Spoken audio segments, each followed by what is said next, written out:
میرے دوستوں بزرگ عزیزوں، دو فریضے بہت بنیادی ہیں جن سے عام طور سے امت ناواقف ہے۔ ایک علم، دوسرے ایمان۔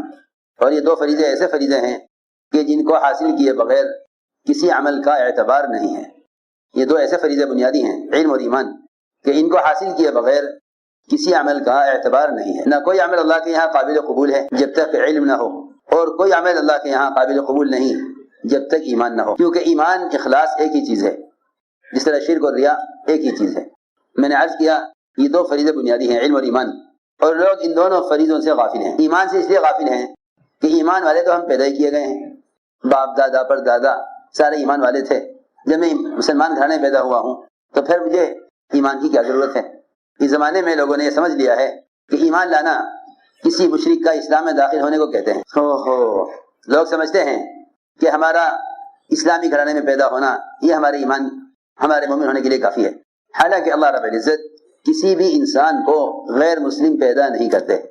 ساری دنیا میں جتنے بچے پیدا ہوتے ہیں، یہودی کے گھر میں، نصرانی کے گھر میں، جس گھر یہ بچہ پیدا ہوتا ہے، اللہ تعالی ہر انسان کو مسلمان پیدا کرتے ہیں۔ اللہ ہر انسان کو مسلمان پیدا کرتے ہیں۔ اللہ نے کوئی انسان غیر مسلم پیدا نہیں کیا۔ صحیح حدیث ہے کہ جتنے بھی انسان دنیا میں آتے ہیں وہ سب کے سب فطرت اسلام پر پیدا کیے جاتے ہیں۔ میں نے عرض کیا کہ لوگ سمجھتے ہیں کہ بس ایمان کے لیے اتنا کافی ہے کہ ہم ایمانی گھرانے میں پیدا ہوئے، حالانکہ اللہ رب العزت نے ایمان لانے کا حکم ایمان والوں کو دیا ہے۔ ایمان لانے کا حکم ایمان والوں کو دیا ہے۔ یا ایھا الذین آمنوا آمنو، اے ایمان والو تم ایمان لاؤ۔ دیکھو بہت اہم بات ہے، ہم نماز پڑھنے کو، روزہ رکھنے کو، حج کرنے کو، زکوٰۃ دینے کو، ان کو فرائض سمجھتے ہیں، لیکن ان تمام فرائض کی صحت اور ان کی قبولیت کا مدار اور اس میں اخلاص کے ہونے کی شرط جو ایمان ہے، اس ایمان کے سیکھنے کو مستقل کام نہیں سمجھتے۔ حالانکہ جس طرح اللہ رب العزت کا تمام فرائض پر عمل کرنا اللہ کا حکم ہے، ایسے اللہ پر ایمان لانا بھی اللہ کا حکم ہے۔ اللہ پر ایمان لانا بھی اللہ کا حکم ہے۔ ایمان لانا کسے کہتے ہیں؟ ایمان لانا صرف اسلام میں داخل ہونے کو نہیں کہتے۔ آپ دیکھیں گے احادیث میں غیروں کے لیے اسلام کی طرف دعوت ہے، اسلام لے آؤ، اسلام لے آؤ، اسلام لے آؤ، جمع کے صیغے کے ساتھ بھی ہے اسلموا تسلموا۔ جو اسلام لے آتے تھے پھر ان کو ایمان کی طرف دعوت دی جاتی ہے۔ دیکھو میری بات توجہ چاہتی ہے، جو اسلام لے آتے تھے پھر ان کو ایمان کی دعوت دی جاتی ہے۔ ایسا معلوم ہوتا ہے کہ صحابہ ایمان لانے کی کوشش اور ایمان میں کمال پیدا کرنے کی کوشش تو آپس کی محنت سے کرتے تھے، اور غیروں پر محنت ہوتی تھی کہ وہ اسلام لے آئیں، غیروں پر محنت ہوتی تھی کہ وہ اسلام لے آئیں۔ اور صحابہ کی آپس میں جو محنت تھی وہ ایمان لانے کی تھی۔ غیروں کو کہتے تھے اسلام لے آؤ، اپنوں سے کہتے تھے ایمان لے آؤ۔ دیکھو تو صحیح کیسی اہم بات ہے، اور ہم اسے کیسے غافل ہیں۔ ایمان لانے کا امر ایمان والوں کے لیے، یا ایھا الذین آمنوا آمنو، اے ایمان والو تم ایمان لاؤ، اے ایمان والو تم ایمان لاؤ۔ صحابہ کرام ایمان لانے کا حکم، ایمان لانے کی ترغیب ایمان والوں کو دیتے تھے۔ جب عبداللہ بن رواحہ رضی اللہ تعالیٰ عنہ نے ایک صحابی سے کہا کہ آؤ بھائی آؤ ہمارے ساتھ، ہم پر ایمان لائیں گے، تو انہوں نے جا کر حضور اکرم صلی اللہ علیہ وسلم سے اس بات کا اشکال کیا اور یہ عرض کیا کہ ہم تو آپ پر ایمان لا چکے ہیں اور آپ کو نبی مان چکے ہیں، تو پھر یہ ابن رواحہ کون سے ایمان کی طرف ہمیں بلا رہا ہے؟ آپ پر ایمان لانے کے بعد بھی کیا کسی پر ایمان لانے کی ضرورت ہے؟ یہ اشکال کیا ایک ایسے آدمی نے جن کو عبداللہ بن رواحہ رضی اللہ عنہ کہا تھا کہ آؤ ایمان لائیں گے۔ آپ نے فرمایا کہ ہاں ابن رواحہ وہ ایمان کی مجلس قائم کرنا چاہتا ہے جس کو دیکھ کر اللہ رب العزت فرشتوں کے سامنے فخر فرماتے ہیں۔ میں نے عرض کیا کہ اللہ پر ایمان لانا مستقل کام ہے، وہ یہ ہے کہ اجتماعی طور پر جمع ہو کر اللہ تعالیٰ کے تذکرے کیے جائیں اور اس کے ما سوا کا انکار کیا جائے۔ ایمان کی ازدیاد کا سبب ہی یہی ہے، اور اللہ کا یہ حکم کہ ایمان والو ایمان لاؤ، اس حکم کے پورا کرنے کا طریقہ ہی یہی ہے۔ ایمان لانا یہ نہیں کہ آدمی ذہنی طور پر یہ سمجھے کہ ہاں میں ایمان لایا ہوں۔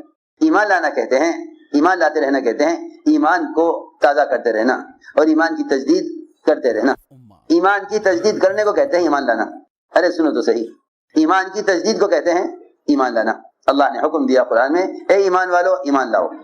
آپ نے صحابہ کو حکم دیا کہ اپنے ایمان کی تجدید کرتے رہا کرو، اپنے ایمان کی تجدید کرتے رہا کرو۔ علماء نے لکھا ہے کہ احکام کے علم سے فراغت ہو جائے گی، لیکن اللہ کی وحدانیت کو بیان کرنے سے فراغت مومن کو نہیں ہو سکتی، اس لیے کہ احکام کا علم عمل کے لیے مقصود ہے، لیکن اللہ کی وحدانیت کو بیان کرنا بذات خود مقصود ہے۔ جیسے ہم صبح شام جسم کی غذا کا لینا اپنے جسم کی صحت کے لیے ضروری سمجھتے ہیں، ایسے ہی ایمان کی تقویت کے لیے اللہ تعالیٰ کے تذکرے کرنا اس طرح ضروری ہے۔ ہم ایک مرتبہ غذا لے کر فارغ نہیں ہو جاتے، بلکہ ہمیں کچھ وقت کے لیے کچھ وقت کے بعد جسمانی غذا لینی پڑتی ہے۔ ایسے ہی ایمان اور اللہ کی وحدانیت کو بیان کرنا یہ اپنے ایمان کی تکمیل کا اصل سبب ہے۔ میں نے عرض کیا کہ صحابہ کرام اس امر کو پورا کیسے کرتے تھے، صحابہ اس حکم کو پورا کیسے کرتے تھے؟ صحابہ سے ملاقاتیں کرتے اور کہتے کہ آؤ اپنے رب پر ایمان لائیں گے۔ ایمان کی تجدید کا طریقہ ہی یہی ہے، کہ تم لوگوں کو دعوت دے کر ایمان سیکھنے کے عنوان پر ایمان کے حلقوں میں جمع کرو۔ یہی ایمان کی تجدید کا اور یہی ایمان میں تازگی پیدا کرنے اور یہی ایمان کو بڑھانے کا سبب ہے، کیونکہ کئی صحابہ سے یہ بات ثابت ہے کہ وہ صحابہ پر گشت کرتے تھے۔ صحابہ پر اس زمانے کے لوگ تو یہ سمجھتے ہیں کہ دعوت محض غیر مسلموں کے لیے ہے، حالانکہ سب سے بڑا فریضہ ایمان، اس کی محنت خود ایمان والوں پر، سب سے بڑا فریضہ ایمان، اس کی محنت خود ایمان والوں پر۔ معاذ بن جبل رضی اللہ عنہ فرمایا کرتے تھے آؤ ہمارے ساتھ بیٹھو اب رب پر ایمان لائیں گے۔ حضرت عمر فرمایا کرتے تھے چلو ہمارے ساتھ چلو اب رب پر ایمان لائیں گے۔ ابن رواحہ کہتے تھے آؤ ہمارے ساتھ اب رب پر ایمان لائیں گے۔ میں نے تو یہ بات عرض کی کہ ایمان لینے کا حکم ایمان والوں کے لیے ہے، کیونکہ میرے دوستو عزیزو اس محنت سے ایمان میں کمال چاہیے، اس لیے کہ ہر عمل کا کمال اور اس عمل کی قبولیت ایمان کے کمال پر ہے۔ اس لیے ایمان کو اس کی علامتوں میں غور کرو تاکہ اس کو حاصل کرنے کا فکر بھی ہو، اور اس کے ایمان کے کم یا زیادہ ہونے کا اندازہ بہت اہم بات ہے۔ ایمان کے کم یا زیادہ ہونے کا اندازہ اس سے نہیں ہو سکتا، ایمان کے کم یا زیادہ ہونے کا اندازہ اس سے نہیں ہو سکتا کہ آپ کے ساتھ ظاہر کے خلاف آپ کی مدد ہو جائے۔ میری بات بہت توجہ سننا ہے، میں کچھ کہنا چاہتا ہوں۔ اس زمانے میں لوگ یہ سمجھتے ہیں کہ مسلمان کی مدد ظاہر کے خلاف ہو جائے یہ اس کے ایمان کا کمال ہے، اور اس زمانے میں مسلمان کے ساتھ وہ ہونے لگے جو صحابہ کے ساتھ ہوا ہے تو سمجھتے ہیں کہ یہ ایمان کا کمال ہے۔ اولیاء کے ساتھ اگر کرامتیں ظاہر ہوں تو لوگ کہتے ہیں کہ ہاں یہ آدمی ولی ہو سکتا ہے کیونکہ اس کے ساتھ ظاہر کے خلاف ہوا ہے۔ دیکھو میری بات توجہ چاہتی ہے، اگر پوری زندگی بھی ولی کی کوئی کرامت ظاہر نہ ہو، اگر پوری زندگی میں ولی کی کوئی کرامت ظاہر نہ ہو تو اس کے ولی ہونے میں کوئی شک نہیں، اس لیے کہ ولی ہونا کرامت کا ظاہر ہونا نہیں ہے۔ نبی ہیں لیکن کوئی معجزہ اللہ نے نہیں دیا تو کیا آپ کہیں گے کہ نبی نہیں ہے؟ میری بات توجہ چاہتی ہے۔ اسی طرح اگر ولی ہے اور کوئی کرامت ظاہر نہیں ہوتی تو اس کی ولایت میں کوئی شک نہیں ہے۔ ایسے ہی کہتا ہوں کہ اگر ساری دنیا کے مسلمانوں کے ساتھ اگر ظاہر کے خلاف کوئی مدد نہ ہو تو یہ نہیں کہا جا سکتا کہ بھائی ان کا ایمان ابھی بنا نہیں ہے، کیونکہ ایمان، ہماری بات دھیان سے سننا، ایمان ظاہر کے خلاف مدد ہونے کو نہیں کہتے، ایمان ظاہر کے خلاف مدد ہونے کو نہیں کہتے، ایمان ظاہر کے خلاف مدد ہونے کو نہیں کہتے، بلکہ ایمان کہتے ہیں ماحول کے خلاف، ظاہر کے خلاف، اپنی طبیعت اور چاہت کے خلاف، حالات کے خلاف اللہ تعالیٰ کے حکم کو پورا کر دینا، بس یہ ایمان ہے۔ ظاہر کے خلاف، ماحول کے خلاف، حالات کے خلاف اللہ تعالیٰ کے حکم کو پورا کر دینا، بس یہ ایمان ہے۔ میرے دوستو عزیزو، ایمان تو سراسر اطاعت کا نام ہے، ایمان سراسر اطاعت کا نام ہے۔ ایمان اس کو نہیں کہتے کہ اگر آپ کی مدد ظاہر کے خلاف ہو تو آپ کا ایمان مضبوط ہے، اور اگر آپ کی مدد ظاہر کے خلاف، صحابہ کرام کو دودھ کے بغیر دودھ مل گیا، شہد کے بغیر شہد مل گیا، سارے کفار و مشرکین مشکیزیں بھر کے لائے شراب کے، اللہ نے سارے شراب کے مشکیزوں کو شہد میں تبدیل کر دیا۔ آج اگر کوئی یہ کہے کہ بھائی جب مسلمانوں کے ساتھ ایسا ہونے لگے گا تب کہا جائے گا ہاں ایمان بن گیا۔ میری بات توجہ چاہتی ہے، ہماری بات سمجھ میں آ رہی؟ آج کل لوگ یہ سمجھتے ہیں کہ ایمان کا بن جانا یہ ہے کہ ہمارے ساتھ ظاہر کے خلاف ہونے لگے جو صحابہ کے ساتھ ہوا ہے، کیونکہ صحابہ کرام کی غیبی مددوں کو سنتے سنتے ہم یہ سمجھ بیٹھے کہ جب ایسا ہونے لگے گا تو سمجھ لو کہ ایمان بن گیا۔